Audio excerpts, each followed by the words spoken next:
So how does a boy from New Jersey end up leading arguably the best late night band of all time? Because of New Jersey mafia connections, music mafia connections. I mean, because I was, Max Weinberg secured the gig with no band. Yeah. So he talked his way into an audition.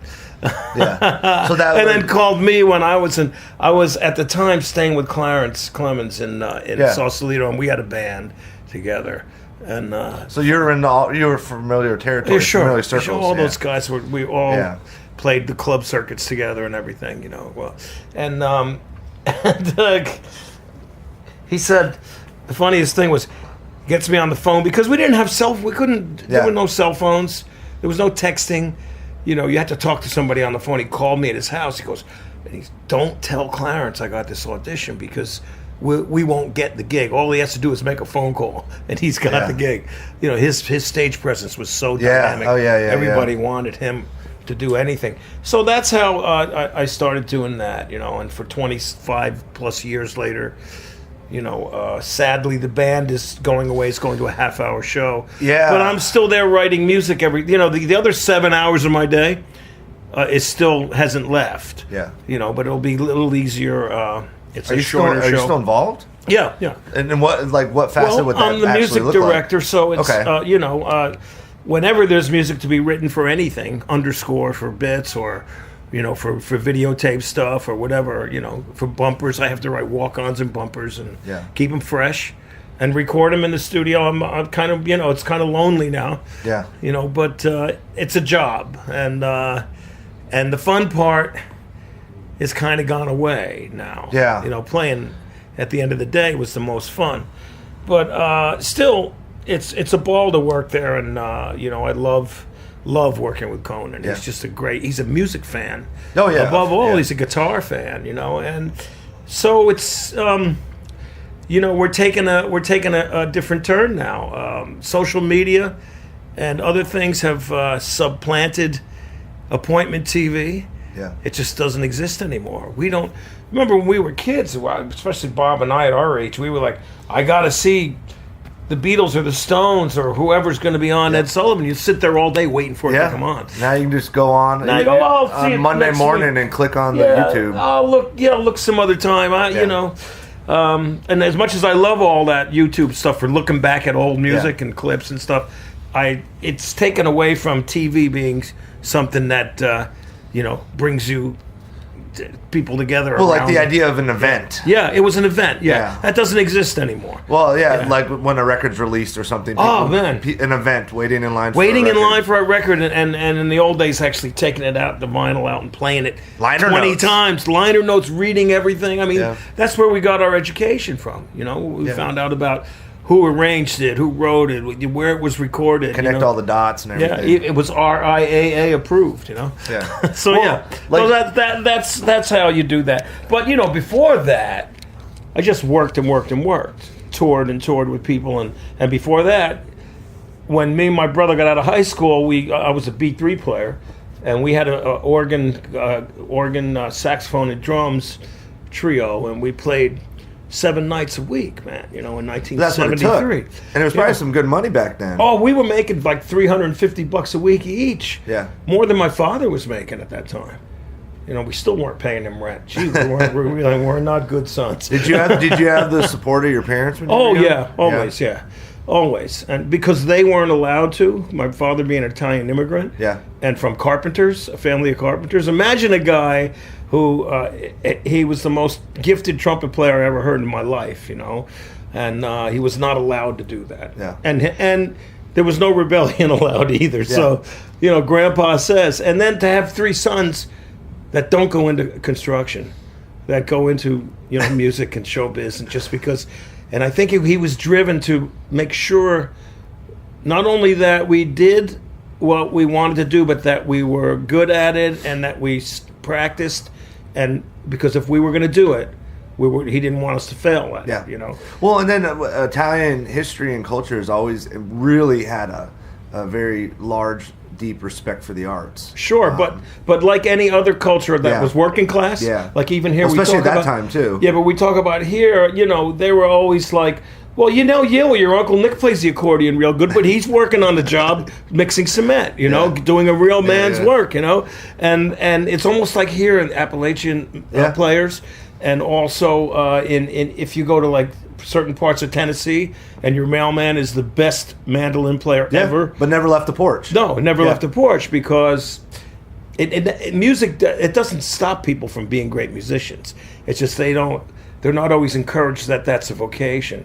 And of course it was in the 30s and 40s when my father grew up, it was looked at it a different way. Yeah. So with the band dissolving on Conan, like I say, I don't know all the personal details. I don't really want to pry, but do you look at it as 25, that number being a way in some fashion of tying a bow on it, or would you have wanted it to go longer? Well, I always looked at it anyway as golden handcuffs. Yeah.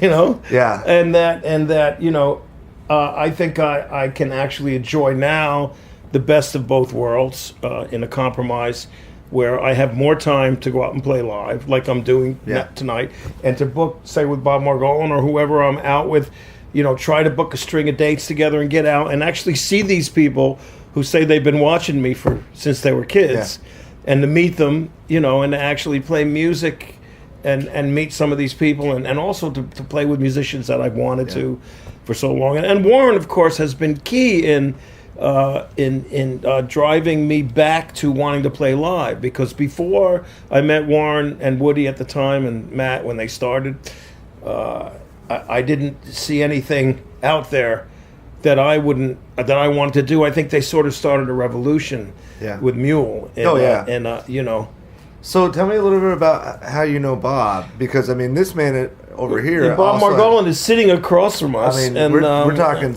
the history of the blues is in those veins. Well, he was with Muddy Waters, and my friend Brian, who I went to high school with, was working sort of as, I don't know, wrangler, road manager, whatever you want to call him, spare tire guitar player. He was the designated guitar player. Yeah, right. But one time when Luther he said he was sick, but I think he went to do some gigs down south. And when we were playing in the New York, New Jersey area, and I told Muddy I had a good friend that was a good guitar player. Brian and I used to hang out, whenever Muddy played in town, we just spent some time hanging out together. Really good guy and a great guitar player and loves the music, knows all about the history, and he and Jimmy probably talk about that when they were teenagers for years. I had my first bands with Brian when we were like 12 years old, 13 years old. We had our first band. Brian had a jazz bass that was bigger than him, and a B-15, What is it about the blues for you? What separates it from? Well, because, we were all listening to Cream, and we were listening to Clapton, and we listened to Page and everybody, and we were listening also to a lot of Otis Redding and Booker T and the MGs and the Rascals, Blue-Eyed Soul and British rock and roll, British blues rock. Start digging a little. We were all listening to that, but Brian, our friend, who is kind of the he's the glue for what he's the reason. He would say, "Oh, you like that? You want to hear the real version of it, of whatever song it was?" Almost he had the Chicago blues or the original Delta blues version or whatever of anything, King Bee. He was playing me the Slim Harpo version, and I'm like, I thought that was a Rolling Stones song. People owned. It's funny, the English were bringing our music back to us, but there were guys like Brian and his brother Ralph who, they were bent on teaching us that it was ours to begin with. Well, and especially if you were able to find someone that had access to those records too. Yeah. So man, then we're kids in high school, and we're gonna have a party after school. We're gonna smoke some joints and listen to Chicago blues, and then it's a great day. Yeah, but then then we started going. Brian started saying he would call me, "Oh, Muddy's in town" or somebody. And by then, that's when I met Bob, probably around 73, I think, or 74 or 5, more likely, yeah. And they were so cool. I I remember them. I was a piano player at the time. I wasn't even playing guitar yet. So I was just hooked into Pine Top, man. And Pine Top would let me come up, and Muddy didn't mind. But, you know, he had a lot of sons. He called everybody his son, you know, and an extended blues family of kids. And if I brought the band around to Hennessy, you know, I could get up and play. Yeah. But there wasn't contingent. It's just that I felt like, oh, I should give something. And Pine Top would let me play the top of the piano. And I would never go near the bottom of the piano. That was man's territory.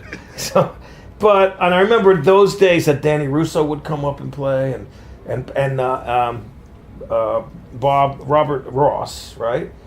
Yeah. Bill Dicey, the whole bunch. It was the whole, you know, and through all those people, I met Victoria Spivey and a lot of other, you know, real. Brian made sure that if somebody real was in town, we'd go to see him, you know.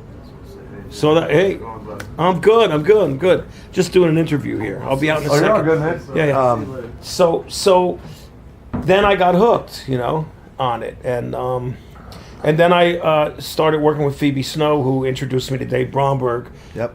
And Dave Bromberg. I started learning about this other thing that I then became close with John Sebastian. Yep. And through him, Laura Nero and Felix Cavallari. But John showed me a lot of the John Hurt stuff, and you know, and turned me on to jug band music. And I had a band with him and Fritz Richmond and Paul Rochelle and Annie Raines were in it, and so was Jeff Moldar. You know, this extended family jug band kind of thing. And I got into all that, figuring out, then learning about the Piedmont stuff here. And finding all the regions where it wasn't just about Chicago now. Yeah. You know, your first thing that you want is the top of the pyramid is Muddy Waters, you know, and in not up. There's Uptown. There's another pyramid that's Big City Blues. That's B.B. King. But then there's an equally high pyramid that's Muddy Waters. Is the top of that, and that's got Wolf. Yep. And Muddy and all those guys. Stuff. And then there's B.B. King and T-Bone, and these guys over here, you know, Freddie King. They're not Delta. They're not electric Delta blues.